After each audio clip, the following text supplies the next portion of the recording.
আসসালামু আলাইকুম প্রিয় দর্শকবৃন্দ, আশা করি ভালো আছেন। প্রিয় দর্শকবৃন্দ, নতুন আরেকটি ভিডিওতে যুক্ত হওয়ার জন্য অসংখ্য অসংখ্য ধন্যবাদ।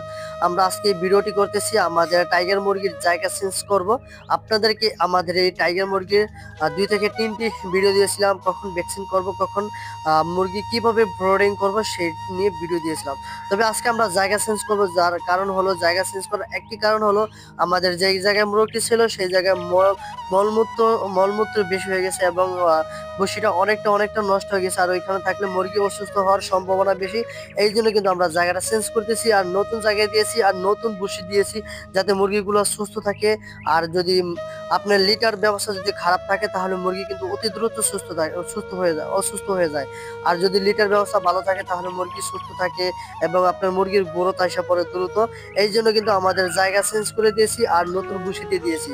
আর আমাদের যেই আগের বসিগুলো ছিল ওইগুলো ময়লা হয়ে গেছে, মলমূত্র ত্যাগ করেছে ওইগুলোর ভিতরে, ওইগুলো অনেকটা জীবাণু আছে। ওই জন্য কিন্তু আমরা এটাকে জীবাণুমুক্ত করার জন্য এখন কিন্তু আমরা রোদে শুকাবো। ভালোভাবে শুকানোর পর এটাকে আমরা ক্লিন করব। ক্লিন করার পর আবার মুরগিকে দিব, যেটা হলো বড় হওয়ার পর। এখন ছোট অবস্থায় দিব না, কারণ ছোট অবস্থায় দিলে মুরগির সমস্যা হইতে পারে। এই জন্য কিন্তু আমরা এটাকে মুরগি বড় হলে আমরা দেওয়ার চেষ্টা করব। আর সেই জন্য কিন্তু আমরা এটা জায়গা চেঞ্জ করে দিয়েছি। আর জায়গা আমরা প্রতি মাসে ৩ থেকে ৪ বার জায়গা চেঞ্জ করি, প্রতি ১০ দিনে বা ৭ দিন পর জায়গা চেঞ্জ করি। কারণ জায়গা চেঞ্জ করলে আমাদের মুরগি কিন্তু সুস্থ থাকে। আর আপনারা জানেন যে মুরগি সুস্থ রাখার কারণ ১ নম্বর টেকনিকই হলো কিন্তু আপনার লিটার ব্যবস্থা। লিটার ব্যবস্থা আপনার ভালো থাকলে অ্যান্টিবায়োটিক আপনার কোনোভাবে প্রয়োগ করার প্রয়োজন হবে না। যদি আপনার লিটার ব্যবস্থা খুবই ভালো থাকে তাহলে আপনার অ্যান্টিবায়োটিক কোনোভাবেই প্রয়োগ করতে হবে না। কারণ অ্যান্টিবায়োটিকের প্রয়োগ করে যে টাকাটা আপনার বেনিফিট করতে হবে সেই টাকাটা কিন্তু আপনার এইখানে প্রফিট হয়ে যেতেছে। এই টাকাটা কিন্তু আপনার বেঁচে যেতেছে। এইজন্য কিন্তু আমরা কখনো আমাদের মুরগিকে অ্যান্টিবায়োটিক প্রয়োগ করি না, কখনোই না। আমরা দেখা যায় যে মাস শেষে যদি মুরগিকে অ্যান্টিবায়োটিক প্রয়োগ করি তাহলে দেখা যায় থেকে প্রায় ১৫ থেকে ২০,০০০ টাকার মতো অ্যান্টিবায়োটিক শুধু ওষুধের ভিতরে জায়গা। এই জন্য কিন্তু আমরা প্রতি মাসে আমাদের মাত্র ২ থেকে ২,৫০০ টাকার মতো বসে যায়। এই ২ থেকে ২,৫০০ টাকার মধ্যে আমরা আমাদের মুরগিগুলোকে সম্পূর্ণভাবে সুস্থ রাখি এবং কি মুরগিগুলোর গ্রোথও দ্রুত আসে।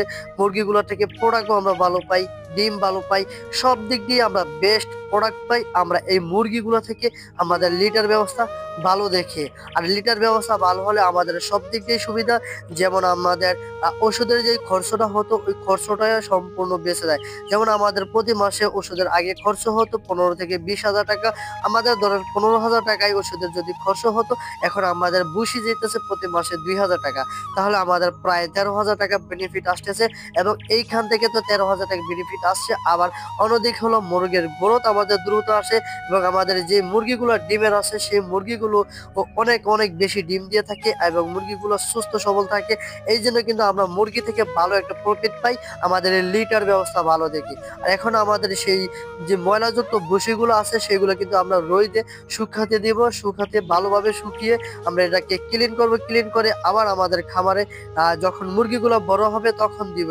তো এই জন্য আমরা কিন্তু আমাদের ভুসিগুলো আমরা নিয়ে যেতেছি আমাদের রোদে শুকানোর জন্য, সেই যেই জায়গায় স্থান করছি সেই জায়গায়। তো দর্শকবৃন্দ, আমাদের ভিডিওটি কন্টিনিউ করার জন্য অসংখ্য ধন্যবাদ।